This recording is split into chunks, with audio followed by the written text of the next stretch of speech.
Hey YouTube, welcome back to the channel. If you're new to the channel or just trying to figure out what's going on right now, I am trying to put together back my transmission that decided to unbolt itself or come apart. So this is what it looks like. Here is that extra first gear adapter, or adjuster. I like using this.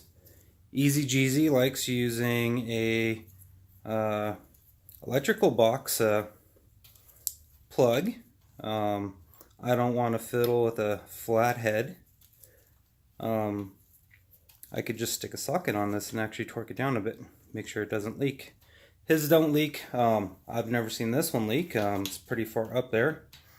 Sometimes lining it up is a pain in the ass, but when you get it, it screws right on. That's that. So for beating on them for a lot, these are my full completes. I recently found out you could get these new or refurbished through Weidler Industries for like, don't quote me, like 20 something bucks a piece or something. If you have a swing axle, the swing axle only. Also, these are my Impy, I believe these are Impy or Saw. I'm going to say Impy probably because the Volkswagen shop I deal with is mainly Impy stuff, but these are chromoly axles, and these are the ones I have not snapped. Once again, I have not put a tire on this car and try to do wheelies like many other people, but that is what I got, and that's so far so good. You know, they're good for 12s on really crappy tires. So I got bored, tried to paint the engine white, and then just hit it up with some black, give it kind of a burnt marshmallow look. I'll probably just spray the whole thing black again. I tell you what, having this engine / transmission sand, oh my god, so much easier than trying to do this on the workbench. So pretty much to assemble this, since it's up in the air like this, real easy. I like taking these guys, slapping them in a boatload of grease. That way they actually stick on their sides that they're meant to stay on. And then the axle drops right in, usually, without too much hassle. Because if you don't get it right, those things roll backwards. And then you get a lot of flip-flop.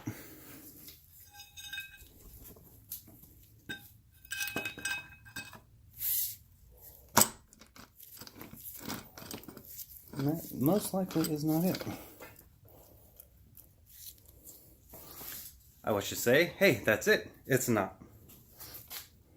Let's take that set washer off. Let's take a look. Okay, so one of the Falcons rolled in a little. So we roll that back out. Lots of grease everywhere.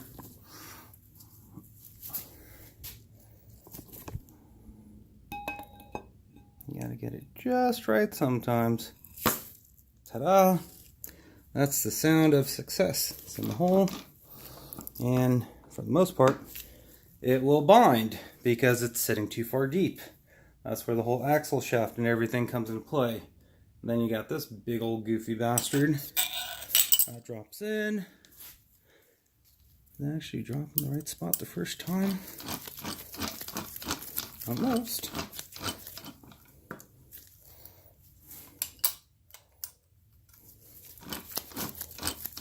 I was having one of those days. There it goes, and it is fully dropped in. Well, you could see that or not. And that, with engine sand, is how easy it is to put an axle in. Taking it out is twice as hard, because you got these damn double C clips that you got to deal with. Sure, these guys here. Now, if you got the right tools, anything's easy. You got budget tools, well, that's just life. So far, the cheap Harbor Freight, these ones here, yes, I know. These actually work amazingly. They do twist up on me, but hey, that's life. But for like $4 they were, I'm okay with it. Let's see if we get this guy to stand up and take a video. Ta-da!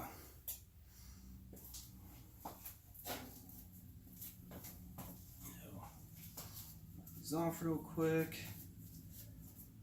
Ah, yes, my head's chopped off frame. I'm ugly, don't need to see me. Now, take the ring.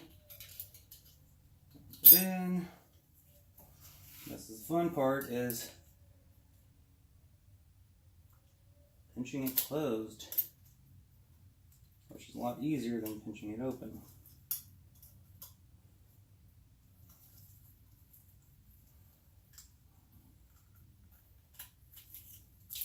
Alright, ring one's in. I like to offset them, so right now the ring is facing open like Pac-Man that way, so this one will end up going on this way.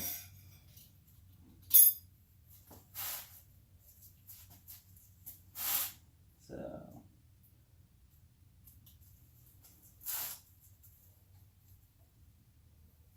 as more stuff gets in the way, it's harder and harder, but it's doable.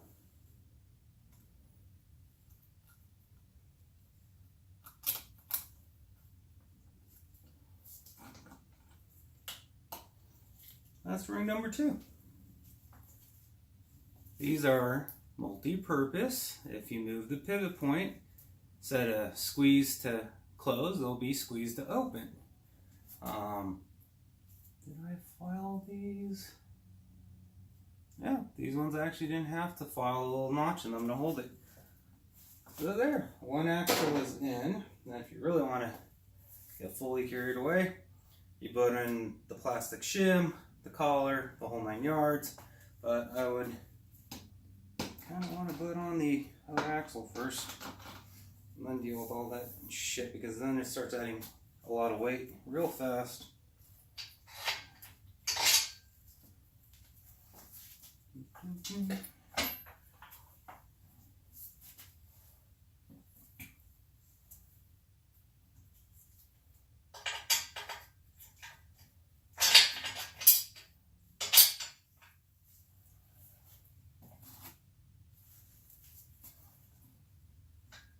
Wow, didn't realize there was that much of a curve to it. Oh well. Alright, time for side number 2.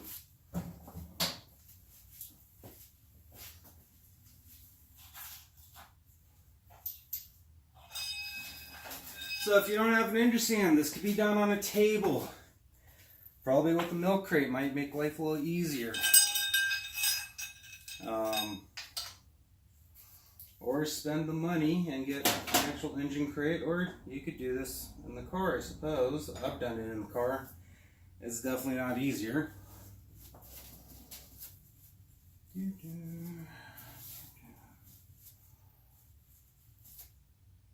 So, I don't know if you can tell, this axle's definitely been beat up. And I've welded it, and I've regrounded it. And, what, 4 years now? Just straight. When it's not in the air, it is running. And I'm beating on it. Having lots of fun.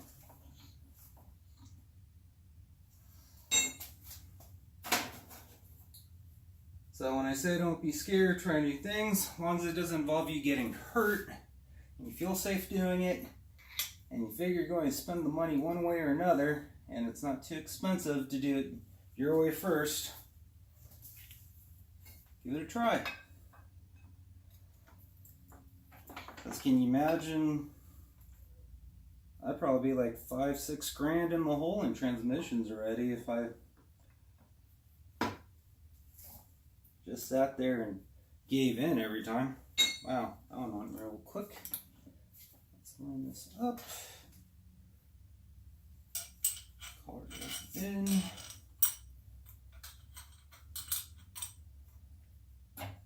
And let me go get the C-clips. This is going way faster than I thought it would. It'll be a short video. So this is still a Type 1 case. It has a 344 ring and pinion. It has, I'm assuming, Impy or whoever makes these heavy duty covers, so it's Bug Pack or who knows. The shift forks are steel. And what did I do with those clips? Oh, there they are. They're newer style 3rd and 4th welded bearings, or not bearings, hubs. So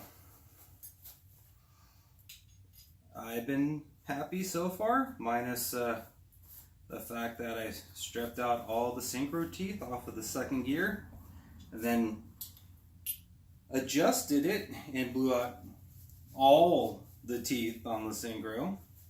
And then I rebuilt it and it worked. And then the big nut that holds the whole gear assembly backed itself out and was allowing the whole stack to actually separate. So every time I tried to push it in a second,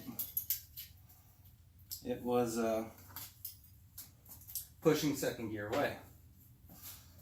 And that's, I think I mentioned before, why I could push the adjuster one way or the other, and I could have the gear, but I'd lose first. Have one gear or the other gear. Wow, this is going like magic. Oh, I know why this is tilted this way. Yeah, so let's spin this. So like I said, I like having the openings 90 to each other. Most stock transmissions, it's only 1 C-clip. With the Super Diff, it's 2 per side.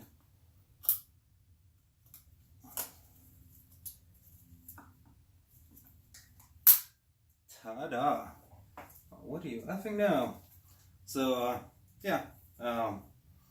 Stock case, stock gears, or stock 1 through 4th gear, 3rd and 4th hubs are welded, steel shift forks, and yeah, nothing special.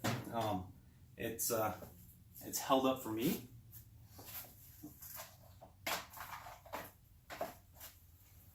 As for anyone else, I don't know. But yeah, for decades, Sandrail people are, racing these around. No issue. Well, they had issues. That's why other companies came around. But that was that.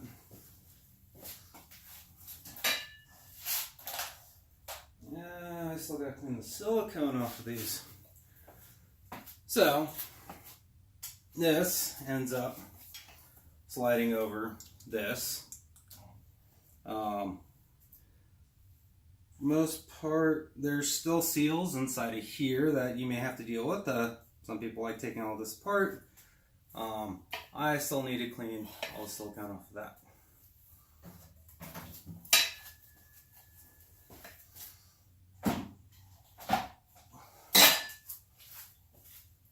So I will call it a day on it for now, because I don't think you guys want to watch me for 10 minutes cleaning silicone off the axles tubes. But there's the final product. This comes together. Yeah, this burnt marshmallow look I just don't know about. Wow, I feel that fever still kicking in. So that's what I got for today. I'm trying to at least do one thing a week. It's hard having kids and projects. And yeah, maybe about changing the color maybe too of the buggy. I know it's the classic, everyone hates blue and red, wannabe Herbie Smurf powered mobile, whatever. But yeah, I think after 4 years, that rattle can is finally fading. Yes, this is a rattle can paint job.